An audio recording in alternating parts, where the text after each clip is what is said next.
So first we got an email, and we won't go into too much detail on the specifics here because we'll try to make this applicable for everybody. But we had a viewer write in named Justin.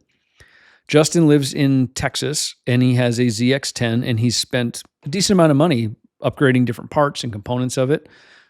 It's a track bike, but it's a street bike, but he also does track days occasionally. So his question was basically, hey, I've done kind of the more basic modifications that you would do to a bike.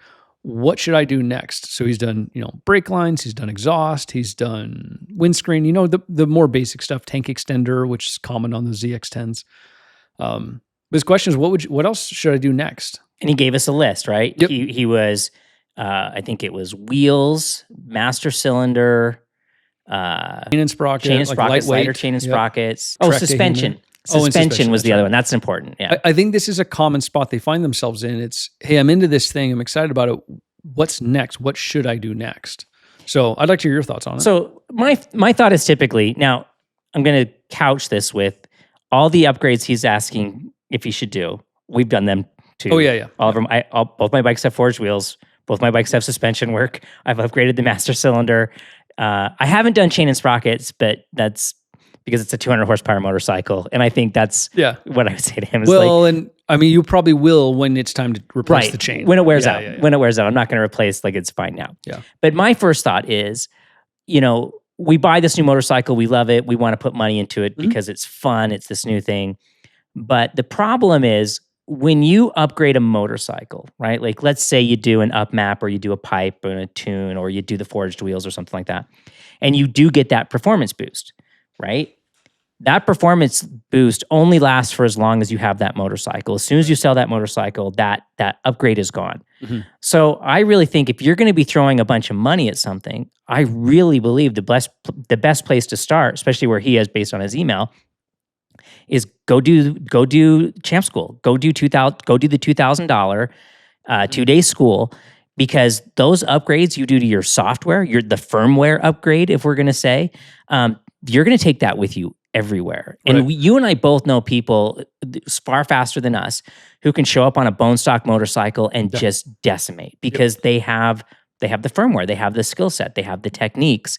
And there's no school out there that I'm aware of that is anywhere near as good as Champ School. You've done it, I've done it. I'm a Champ School certified coach.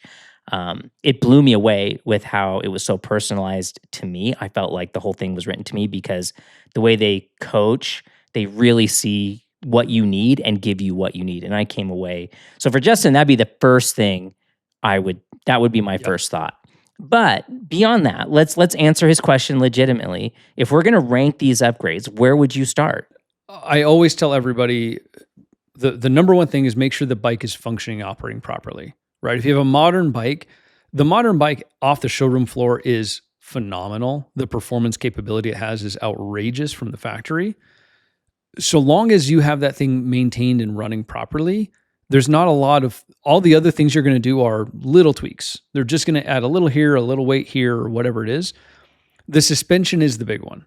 Yeah, and even suspension, I would say, just getting the proper spring rates for your size, even without getting into valving and cartridges and all those things like that, just the correct spring can completely transform a motorcycle. And that's relatively affordable. Yeah. Springs are a couple $100. Then somebody installs them. That's not a big deal. But I would say suspension is the number one thing. If you're serious about track riding, the stock suspension on most of these modern bikes, it is good. It's not bad. If you're just a track day rider, most of the time it's pretty darn close. Maybe a revalve moves you kind of into the window that's more suitable for you and for the track or street riding, whatever you do. But yeah, it's springs, it's damping, valving, things like that. Maybe it's playing with geometry a little if you want to get a little crazy with it. But basic stuff can make a massive, massive difference to how comfortable you are on the bike, especially if you don't fall into the typical off the rack size of. Yeah, if you're outside of the 150 pound range, you're probably going to have to deviate a little bit more. Yeah, if you're nearing that 200 pound window, or if you're smaller, if you're down to like 140, something like that, most likely that bike isn't actually sprung for you correctly. So that's an easy first step, is get the right springs put in the bike so you're at least in the ballpark. But even then, I would still put actual suspension above most of these other upgrades. So if that means investing in cartridges or at least revalving a fork, and then usually it's just replacing a shock. Revalving a stock shock is doable, but it's right. It's just such a hassle. cost effective wise. Yeah, you might as well just get a. And I think we should say here too that we've run all of the brands. We've run Oleans, we've run Nitron and K-Tech, all of them. Everything. Penske. And they're all good. Yep. They're all really good. And I think you brought up a point, we were talking about this before, that if you are going to upgrade a component, probably make your choice, not what the internet tells you, but where your local support is. If you have a K-Tech or a Nitron suspension guy at your local track that you get along with and trust, that's how you make your choice. Yep. Yeah, 100%. All of the brands, all of the major suspension brands make quality components. And none of those brands would even argue that. They'd all say, yeah, everybody makes a pretty good product. They all have their own philosophy and they all go about it their own way. But at the end of the day, I've ran just about everything and all of them can work.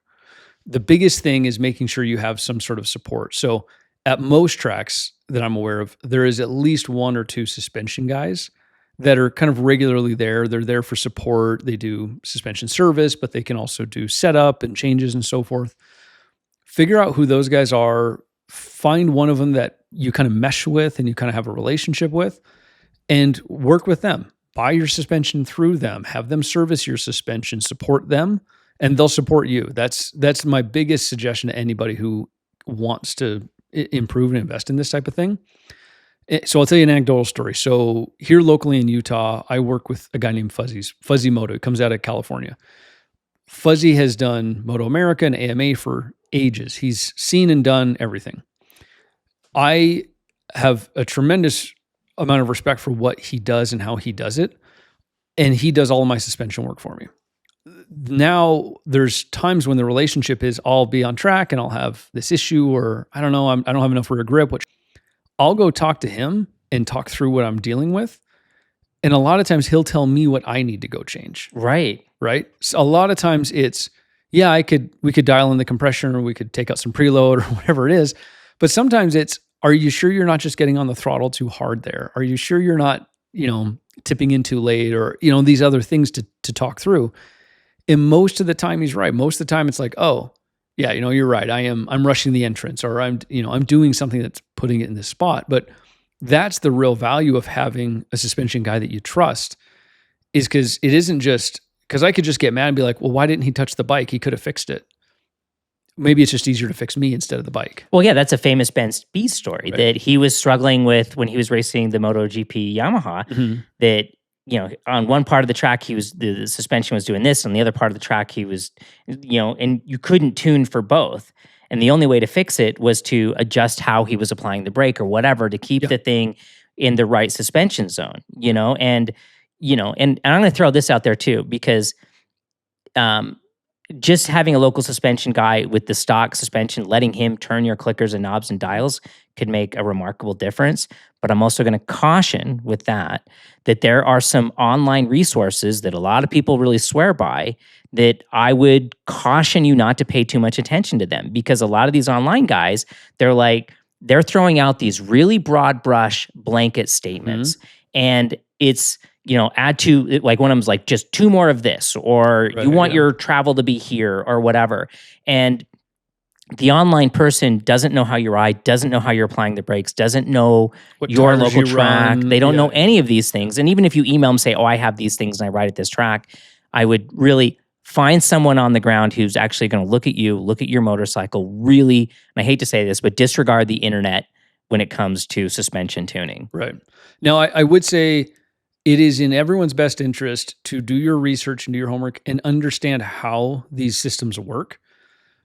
The amount of times when I have people who they just have no understanding of how damping circuits work in the bike, and just going and educating yourself a bit, you can start having an understanding of what these things do. Right. And I think that would benefit anybody, just to understand what it's doing. Completely agree. That's where you get your internet knowledge from, is what exactly is compression? What exactly is rebound? What's high-speed compression?